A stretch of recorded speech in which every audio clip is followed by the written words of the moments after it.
এখানে এসপি সাহেব এসছেন, তারপরে এসডিপি এসছেন, আবার ওসি এসছেন এবং সকল পুলিশ আধিকারিক এসেছেন।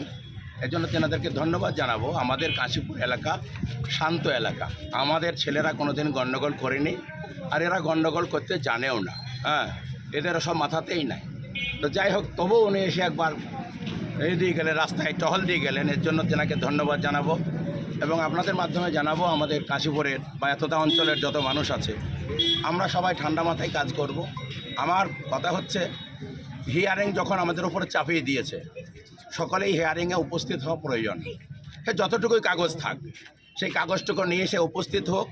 তারপরে যদি বাদ দেয়, আমরা হুঙ্কার দিয়েছি, ইলেকশন অফিস পর্যন্ত আমরা ঘেরাও করব এবং এর শেষ দেখে ছাড়ব। কিন্তু যেহেতু আমাদের এসেছে, হিয়ারিংয়ের ডেট এসেছে, আমি সকলকে আপনাদের মাধ্যমে বলবো হিয়ারিংয়ে সবাই উপস্থিত হোক। আমি পুলিশকেও বলেছি, এসপি সাহেবকেও আপনাদের সামনে বললাম যে আমাদের ওই পারে 30,000 লোক, এখানকার লোক হিয়ারিং করতে যাওয়া বড় কঠিন। আমাদের কাশীপুরের হাই স্কুলে আমাদের করা হোক, ওদের আন্দুলবেড়ে হাই স্কুল করা হোক, তকিপুরে করা হোক, এটা আমি আবেদন করেছি। আর এইভাবে যেভাবে হয়রান করছে মানুষকে ইলেকশন কমিশন, তার জন্য আমরা ধিক্কার জানাচ্ছি।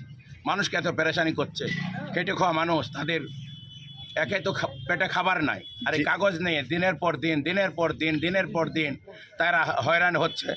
এর জন্য আমরা অত্যন্ত দুঃখিত এবং ইলেকশন কমিশনকে ধিক্কার জানাচ্ছি।